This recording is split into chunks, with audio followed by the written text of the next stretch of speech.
I'm not a thief. Shit. John cursed, stumbling. Ugh! It's dark as hell! Come on, Mike, you won't regret it? Vi! That's the 10th time I've heard that. Can't we make it till morning? John just smiled, and kept walking. The light of the lantern above the workmen's carriages was left behind. Piles of rubble and stacks of bricks appeared as if from nowhere. The yard had been bulldozed before the construction began. And now all the space was occupied by construction materials. We're both going to break our necks here. Mike reached for the phone. John grabbed his friend's arm. Don't. We can't have the lights on. They'll see us. They'll come. Mike obeyed. He remembered a childhood scary story.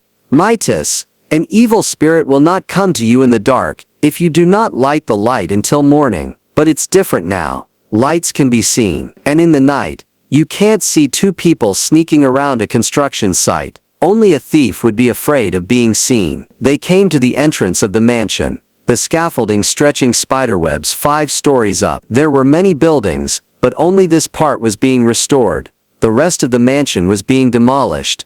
This house has history, John said, turning around. Dear, its owner, a lady. Lady, Mike corrected him.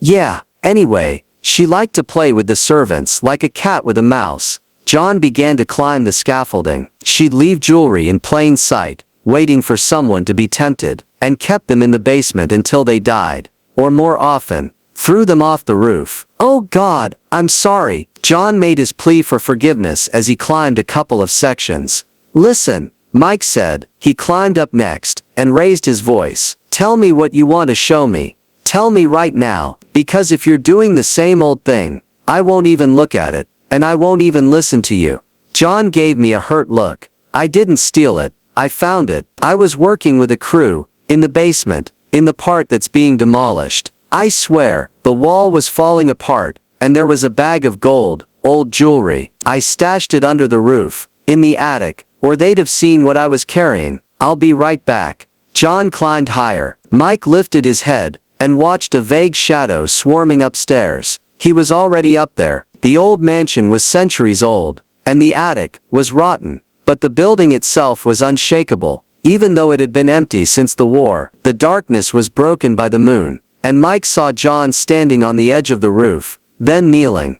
I'm not a thief. Hey, what are you doing? Get down. Mike began to climb higher, and at that moment John fell off, and Mike tried to hold on, but hesitated, afraid of falling down with him. Bones crunched from the impact with the ground. Growing cold, Mike quickly climbed down, and knelt beside him, rubbed his face, pressed his ear to his chest. His heart wasn't beating. John was dead. Mike sat by the body, unable to move, or realize what was happening. He was brought to his senses by the barking of dogs in the distance, and a shout that silenced them. Mike shook himself awake, and looked at John with a new look. And why were you two walking around the construction site at night? The foreman's voice came through in his head, as clearly as if he were standing right next to him. Police and deportation, no job, no money. What if they think I pushed him? Mike jumped up, wrapping his arms around his head, pacing from side to side. And it's all because of you. Mike almost punched the body, but held back. There's an entrance to the basement, on the side that's under demolition and development. First they'll fill it with garbage, then they'll fill it with concrete. No one will find him there. He's gone, and that's it. I'll say I haven't seen him. I don't know. I'll get my paycheck and go home. Mike lifted him under his arms, pulled him up. A massive bundle slipped out from under his jacket and clattered to the floor. The dogs barked again. I'll deal with it later, he decided, and pushed the bundle into the inside pocket of his jacket. Dragging a dead man was hard. John had always been big. On the last staircase, Mike couldn't hold the body, and it rolled down the steps. Mike dragged him to the far wall, and leaned against it, trying to catch his breath.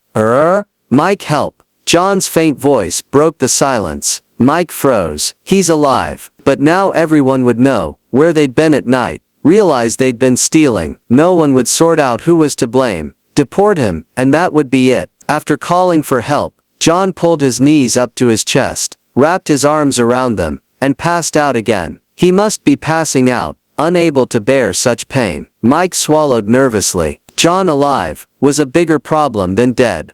No, I can't leave him. We need to call an ambulance. Mike hurried up the stairs, cursed, and reached into his pocket for his phone. Looking back at the door, the wall where he'd left John was empty. Where could a man who was dying have gone? On woozy legs, he walked back downstairs and looked around. In the silence, a groan sounded from beneath the floor. Could there be something deeper, underground? Mike turned on the flashlight on his phone. In the corner he found a break in the floor, where a person could have crawled through. The sound was definitely coming from there. Maybe just brick up the entrance? Mike grimaced at his thoughts. It was one thing not to call an ambulance. It was another to kill someone. But what if he told everyone that I wanted to leave him here to die? Darkness stared back at Mike. From the doorway, the light from the phone's flashlight, barely able to deal with it. The width of the passage was just wide enough to crawl through, standing on all fours. There was another groan. Mike crawled, the walls pressed, the ceiling overhanging his head, like a tombstone, and with each movement, the stones seemed to shift even more. Turning, the crawlway widened, giving a sigh of relief. A rustling sounded in the silence. Mike directed the light. The passage ended in a dead end, and there was a man sitting with his back to him. In the semi-darkness, it was impossible to make out. "John?" Mike called out. The man turned around. A decrepit old woman was looking at Mike. Her clothes hung in rags, her black eyes drowned in the folds of her skin, and she stared intently, her wrinkled face contorted into a smile. "Got you, thief," she whispered, and crawled toward Mike. She smelled a stench. The old woman's body arched, one arm touching the wall, the other the ceiling, bones crunching beneath her feet. Mike tried to turn around, but the walls that squeezed his shoulders prevented him from doing so quickly. He instinctively lunged away, backward, and was stuck, and the broken body was already a few steps away. It was as if the old woman hadn't noticed him. Her sharp bones pressed Mike into the ground. His jaw pressed against the wall so hard that his eyes went black. His chest was empty of air, and he couldn't breathe again. Mike found the strength to move only when the old woman disappeared around the corner. He managed to turn around, and crawled back toward the exit.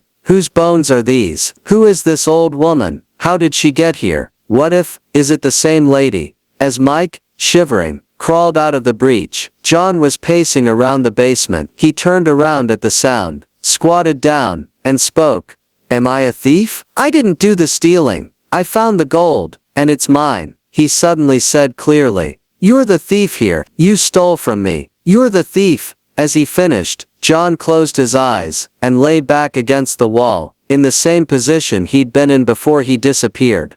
What was that? What the hell is going on here? Mike stared at his partner's body. Was he alive, or dead? The mind couldn't find an answer. Checked his pulse, listened to his breathing. Barely audible, wheezing. Where was he? While I was looking for him downstairs. Murderer. If John spoke again, he might be heard. I don't want to go to jail, Mike thought. Then all dreams of business, of a family here, would go down the drain. One palm squeezed John's nose, the other his mouth. Mike held it. A long hold, like a construction job. Hard, but you can't stop. They'd kick you out. You wouldn't get paid. You'd die. Except the man clenched in his palms didn't want to die. Mike could feel his pulse. He turned the body over, and squeezed his throat with the inside of his elbow. A package fell out of John's sinuses, jewelry scattered on the floor. "So this is what you stole." Without loosening his grip, Mike began to twist John's head,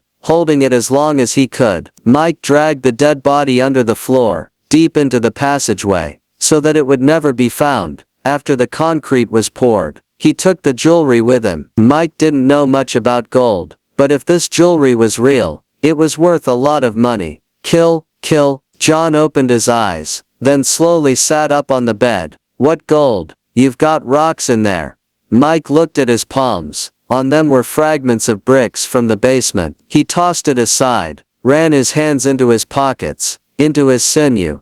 Mike grabbed John by the chest. "Give me the gold. It's mine." John didn't care, and threw a punch. Mike fell, knocking over the table, dishes crashing to the floor. "I don't know what's gotten into you. If you have something to say, we'll decide tomorrow." but let's go to sleep now. John picked up the blanket from the floor and climbed back into the bunk, turning away. Mike was shivering. The knife that had fallen from the table, as if it had a will, was in his hand.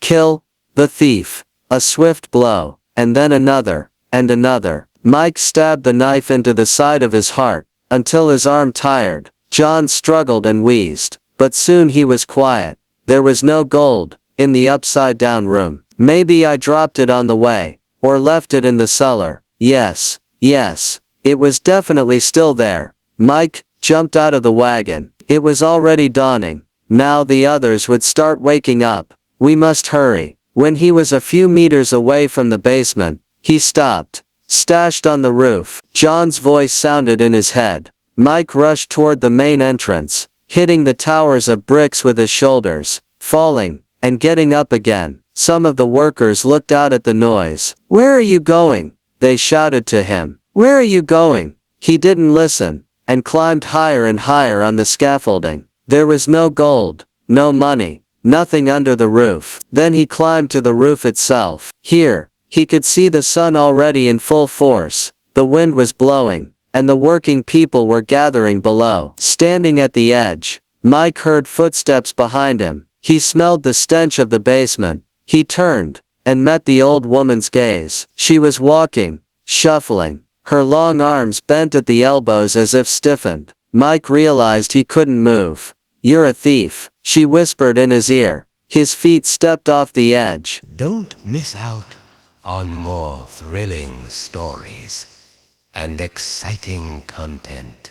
Hit that subscribe button and turn on notifications to join our growing community. Let's explore the unknown together.